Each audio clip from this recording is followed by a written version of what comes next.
నేడు బోధకుడు మంచోడా? ఎవరన్నారు?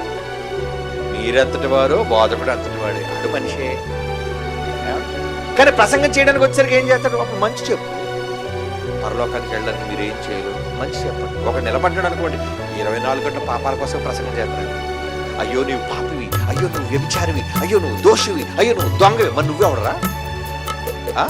నువ్వు పరమ కిరాతకుడివి, అన్ని గుణాలు కలిగిన పెద్ద గజిదమ్ముడు.